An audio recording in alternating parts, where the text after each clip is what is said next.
Cut பண்ணலாமா போய் எப்படி கட் பண்ணுவாங்க ஹேர் கட் பண்ணலாமா நான் இன்றைக்கி வந்து என் பையனுக்கு ஹேர் கட் பண்ணுறதுக்கு எண்ணூர் காமராஜர் நகரில் லொக்கேட் ஆகிருக்கேன். இந்த சலூனுக்கு தான் வந்திருக்கேன். ஃபஸ்ட் டைம் இப்போ தான் அவனுக்கு வந்து வெளியில் வந்து ஹேர் கட் பண்ணுறோம். போன தடவை வந்து எங்கள் ஏரியாலேயே கட் பண்ணிட்டோம். ரொம்ப பெரிய சலூனுக்கு கூட்டமாக இருக்க சலூனுக்குலாம் கூட்டிகிட்டு போனால் அவன் எப்படி கோஆப்ரேட் பண்ணுவான்னு எனக்கு தெரியல. சரின்னு சொல்லிவிட்டு இவங்க நல்லா கட் பண்ணுவாங்க அப்படின்னு சொல்லிட்டு ஹஸ்பண்ட் சொன்னார். சரி அங்கே கூட்டிகிட்டு வந்திருந்தாரு. ஆம்பியன்ஸ்லாம் பார்க்கவே ரொம்ப சூப்பராக இருந்துச்சு.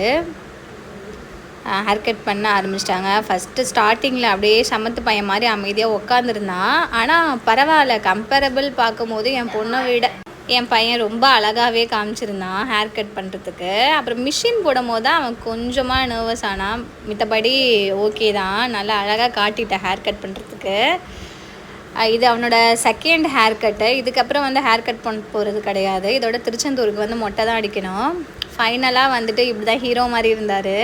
ரொம்ப அழகாக சூப்பராக பண்ணி கொடுத்துருந்தாங்க. நல்லா இருக்கா? ஆமாம் சொல்லிடு.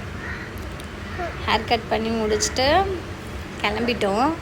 அங்கே போய் அப்புறம் அவங்களும் கொஞ்சம் ஃபோட்டோஸ் வீடியோஸ்லாம் எடுத்துக்கிட்டாங்க. வர வழியில் வந்துட்டு பீச் கூட்டிகிட்டு போகலாம் அப்படின்னு சொல்லிட்டு வந்தான். அவன் பயங்கரமாக பயப்படுறான். பீச்சை பார்த்து இறங்கவே இல்லை. அதிகமாக மோஸ்ட்லி அவனை எங்கேயுமே வெளியிலேயே நாங்கள் கூட்டிகிட்டு போக மாட்டோம். அதனாலேயே வந்துட்டு என்னமோ தெரில, பீச்சு ஒரு 2 டைம்ஸ் கூட்டிகிட்டு போயிருக்கோம். அதான் பார்த்தோன்னே பயந்துட்டு அதோட வந்துட்டான்.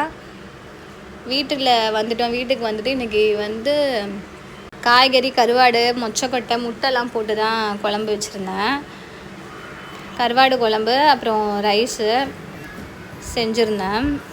சமைச்சிட்டு கொஞ்சம் கடைக்கு போக வேண்டிய வேலை இருந்துச்சு. அதோட கடைக்கு போயிட்டு ப்ளவுஸ் கொஞ்சம் ஸ்டிச் பண்ண வேண்டியது இருந்துச்சு. சரி எங்கள் அத்தைக்கிட்ட கொடுத்து அப்படியே ஸ்டிச் பண்ணிக்கலாம் அப்படின்னு சொல்லிட்டு வந்துட்டேன் எங்கள் அத்தை வீட்டுக்கு. எங்கள் அத்தை சரி சாப்பிட்டுட்டு போங்க அப்படின்னு சொல்லிட்டு முட்டை ஆம்லேட் போட்டுட்ருக்காங்க. மீன் குழம்பு செஞ்சுருந்தாங்க. அதோட சாப்பிட்டு போகலான்னு சொல்லிட்டு சாப்பிட்டுட்டு இருந்தோம். வீடியோ பிடிச்சிருந்தா